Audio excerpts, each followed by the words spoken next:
नेहा ने थकी हुई सांस ली और ऑफिस का दरवाजा पीछे छोड़ते हुए बाहर कदम रखा। चारों ओर सन्नाटा फैला हुआ था। ठंडी हवा के झोंके और घने अंधेरे ने माहौल को रहस्यमय बना दिया था। उसने झिझकते हुए अपना फोन निकाला और टैक्सी बुक की। एक छोटे से शहर से आई यह लड़की बड़े शहर की भागदौड़ में खुद को ढालने की कोशिश कर रही थी। मल्टीनेशनल कंपनी में काम करते हुए उसे लगभग 1 साल हो चुका था। कुछ ही मिनटों में एक सफेद रंग की टैक्सी आकर उसके सामने रुकी। ड्राइवर ने शीशा नीचे किया और गंभीर आवाज में पूछा, नेहा जी? नेहा ने सर हिलाया। हाँ, मैं ही नेहा हूँ।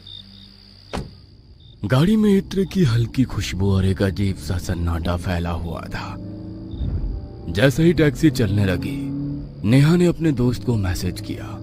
रास्ते में घने अंधेरे और सुनसान सड़कों ने नेहा को थोड़ा असहज कर दिया।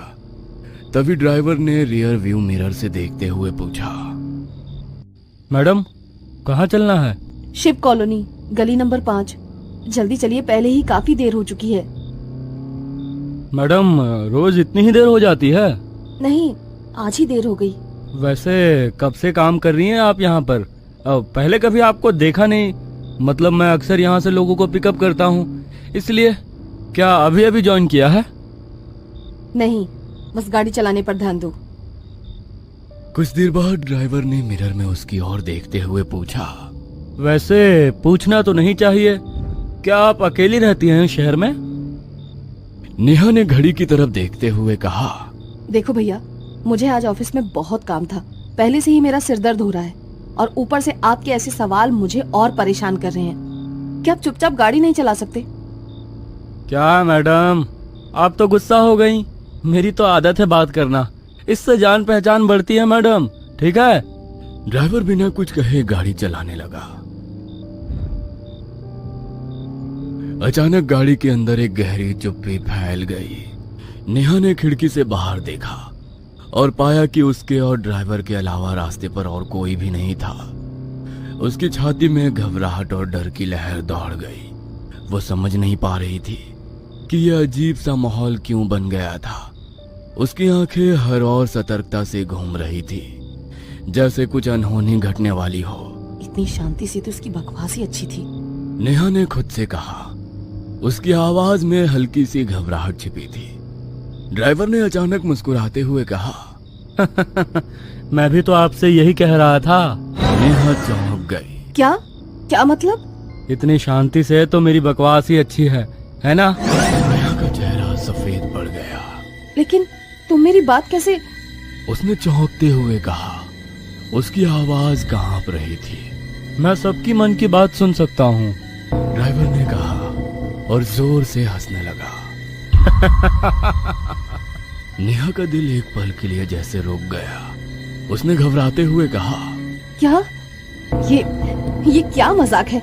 मैंने तो कुछ नहीं कहा। अरे मैडम जी, मैं तो बस मजाक कर रहा था। सफर बोरिंग ना हो इसलिए ऐसी बातें करता हूँ, ये तो मेरी आदत है।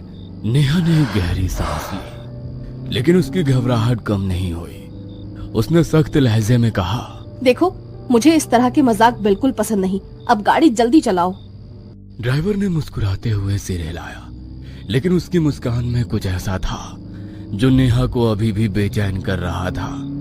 कुछ देर बाद अचानक नेहा को अजीब सी बेचैनी होने लगी। उसने ड्राइवर से कहा, भैया गाड़ी को थोड़ा साइड में रोको। ड्राइवर एकटक नजर से गाड़ी चला ही रहा था। शायद ड्राइवर ने उसकी बात नहीं सुनी। आपको सुनाई नहीं देता क्या? मैंने कहा गाड़ी साइड में लो। ड्राइवर ने गाड़ी को साइड में लेते हुए कहा, क्या हुआ मैडम? नेहा बिना कुछ कहे गाड़ी से उतर गई। उसकी सांसें तेज हो रही थी और दिल जैसे किसी अनजाने डर से कांप रहा था। थोड़ी देर बाद उसे थोड़ा ठीक महसूस हुआ। उसने खुद को संभालने के लिए गहरी सांस ली और जैसे ही वो पीछे पलटा, उसके पैरों तले जमीन खिसक गई। गाड़ी और ड्राइवर दोनों गायब थे। ये गाड़ी और वो ड्राइवर कहाँ गए? नेहा ने कांपती आवाज में कहा। उसका चेहरा सफेद पड़ गया था और दिमाग खाली सा लगने लगा। अब वो जहां थी वहां सिर्फ सन्नाटा था। चारों तरफ अंधेरा पसरा हुआ था, इतना गहरा कि कुछ भी साफ नजर नहीं आ रहा था। उसने अपने कानों पर जोर दिया, पर ना तो गाड़ी के जाने की आवाज आई थी और ना ही किसी और के होने का आभास। ये कैसे हो सकता है? उसने खुद से फुसफुसाते हुए पूछा। वो सड़क पूरी तरह सुनसान थी। उसे महसूस हुआ कि वो इस अंधेरे में बिल्कुल अकेली है। नेहा बिना कुछ सोचे वहां से चलने लगी। ठंडी हवा उसे भीतर तक डरा रही थी। थोड़ी दूर जाते ही उसके कानों में एक ऑटो रिक्शा की आवाज पड़ी। उसने पीछे देखा, लेकिन उस रास्ते पर कुछ भी नजर नहीं आ रहा था। नेहा इधर उधर देखती रही और फिर से उस सुनसान रास्ते पर चलने लगी। अब तो उसे खुद के पैरों की आवाज भी डरावनी लगने लगी थी। कुछ देर चलने के बाद उसे फिर से ऑटो की आवाज सुनाई दी। उसे लगा कि शायद ये उसका भ्रम होगा। तभी अचानक एक ऑटो उसके पास आकर रुका। ऑटो ड्राइवर ने पूछा, मैडम, इतनी रात को इस सुनसान रास्ते पर अकेली, कहाँ जाना है आपको? नेहा ने झिझकते हुए कहा, शिव कॉलोनी। क्या आप मुझे वहां तक छोड़ देंगे? ऑटो ड्राइवर ने बिना कुछ सोचे हाँ कह दिया। नेहा ऑटो में बैठ गई। ऑटो धीमी गति से सुनसान सड़क पर चलने लगा। नेहा ने अपनी घबराहट पर काबू पाने की कोशिश की, लेकिन वो अभी भी सोच रही थी कि आखिर वो ड्राइवर और गाड़ी अचानक कहाँ गायब हो गए थे। कहीं वे कोई भूत तो नहीं था। उसकी धड़कन तेज हो गई थी। ऑटो ड्राइवर एक अजीब सी चुप्पी साधे हुए था, जैसे वो किसी और ही दुनिया में खोया हो। नेहा को उसकी चुप्पी और अजीब रुख ने और भी परेशान कर दिया। क्या आप मुझे जानते हैं? नेहा ने डरते हुए पूछा, लेकिन ड्राइवर ने बिना कोई प्रतिक्रिया दिए रास्ते पर ध्यान दिया। ऑटो की आवाज भी कुछ अजीब थी, जैसे चक्के खींचकर रुकने की कोशिश कर रहे हो। रास्ता और भी सुनसान होता जा रहा था। नेहा ने महसूस किया कि वो एक अजीब जगह पर फंस चुकी है। उसकी घड़ी बार बार 10:45 पर अटक रही थी, जैसे समय ठहर गया हो। क्या ये सब एक संयोग था या फिर कोई और कारण? उसे अब रास्ता अजीब और बदला हुआ लगने लगा था। ये रास्ता सही नहीं लग रहा, नेहा ने कहा। ड्राइवर ने बिना उसकी तरफ देखे जवाब दिया, मैडम, सही रास्ते पर है। अचानक रास्ते के बीचों बीच ऑटो की लाइट बंद हो गई। नेहा घबरा गई। ये क्या हुआ? ड्राइवर ने कहा, घबराने की कोई बात नहीं है मैडम, हेडलाइट में थोड़ी दिक्कत है, बीच में कभी कभी बंद हो जाती है, बस थोड़ी देर में अपने आप चालू हो जाएगी। नेहा बेचैनी से इधर उधर देखने लगी। तभी उसका ध्यान सामने गया।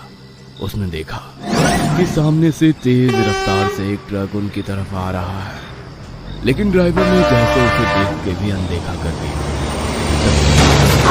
का महसूस हुआ। नेहा जोर से चीख पड़ी। नेहा ने घबराकर अपनी आंखें खोली। उसकी सांसें तेज चल रही थी। उसने चारों ओर देखा। वो अपने बिस्तर पर थी, अपने ही कमरे में। दीवार पर टंगी घड़ी में उसने देखा तो 10:45 हो रहे थे। उसने सिर पर हाथ रखा और राहत की सांस ली और सपने के बारे में सोचने लगी, लेकिन उसकी उंगलियां अब भी हल्के से कांप रही थी। डर से उसका गला सूख गया था। वो किचन में गई और पानी का ग्लास उठाया। जैसे ही उसने नल चालू किया, उसमें से पानी की जगह लाल रंग का पदार्थ आने लगा। वह घबराकर तुरंत पीछे हट गई। उसने अपने सिर को दोनों हाथों से पकड़ लिया और जोर जोर से रोने लगी। हे भगवान, ये क्या हो रहा है मेरे साथ? पहले वो सपना और ये। खुद को संभालते हुए वो फ्रीज की तरफ मुड़ी। जैसे ही उसने फ्रीज का दरवाजा खोला, उसे जो दिखा उसने उसे एक झटका दिया। वो पीछे गिर गई। फ्रीज के अंदर उसी ऑटो ड्राइवर की लाश पड़ी थी, जिसे उसने सपने में देखा था। फ्रिज के अंदर से सड़े हुए मांस की बदबू पूरे घर में फैलने लगी। वह अभी भी उस लाश की तरफ ही देख रही थी। वो समझ नहीं पा रही थी कि उसके साथ ये क्या हो रहा है। उसने अपने मुंह पर हाथ रखा और फ्रीज का दरवाजा बंद करने लगी, लेकिन दरवाजा बंद नहीं हो रहा था। उसने 1-2 बार फिर से कोशिश की। फिर उसकी नजर उस लाश के हाथ पर पड़ी जो फ्रीज के बाहर लटक रहा था। उसने जैसे ही उसके हाथ को उठाकर अंदर रखने की कोशिश की, तभी अचानक लाश की आंखें खुल गई और नेहा को घूरने लगी। डर के मारे वो वहां से भागी और बाहर सोफे पर बैठ गई। ये क्या हो रहा है? उसने खुद से फुसफुसाया।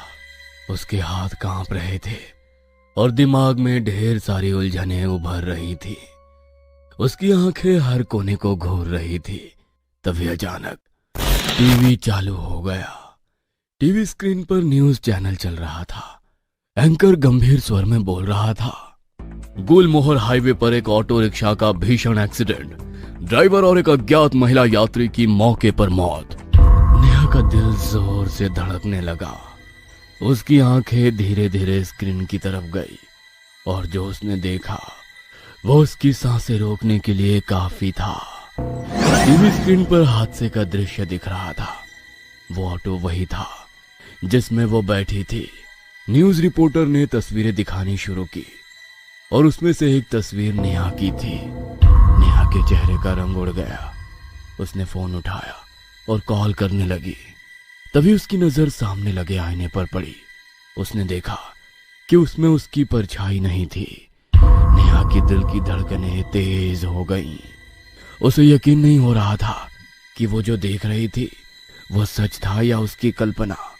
उसने धीरे से आईने के पास जाकर फिर से देखा।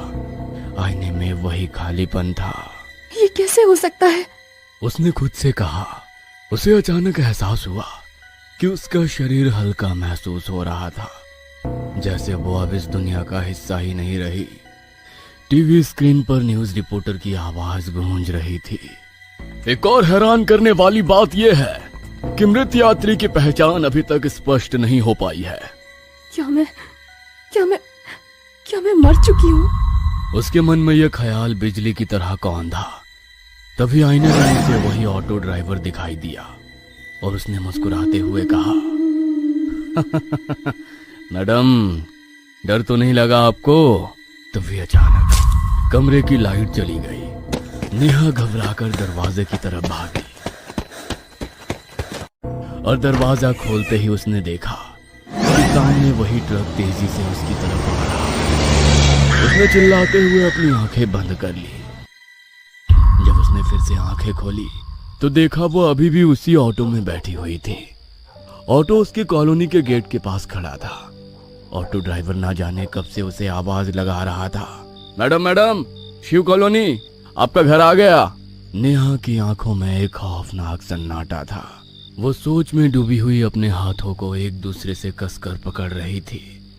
जो कुछ भी हुआ वो ना तो सच था और ना ही झूठ, लेकिन ऑटो में बैठी वो फिर से वही महसूस कर रही थी जैसे उसने उस डरावने सपने में महसूस किया था। एक अजीब सा कंफ्यूजन और दहशत का मिश्रण। मैडम, शिव कॉलोनी, ड्राइवर ने फिर से कहा। उसकी आवाज में कोई बदलाव नहीं था। आपका घर आ गया? नेहा ने घबराकर बाहर देखा। वो अपने घर पहुंच चुकी थी, जिसे वो कभी सपने में देख चुकी थी। क्या ये सच में सपना नहीं है? अगर ये कहानी आपके रोंगटे खड़े कर गई हो तो ऐसी और खौफनाक कहानियों के लिए चैनल को सब्सक्राइब जरूर करें।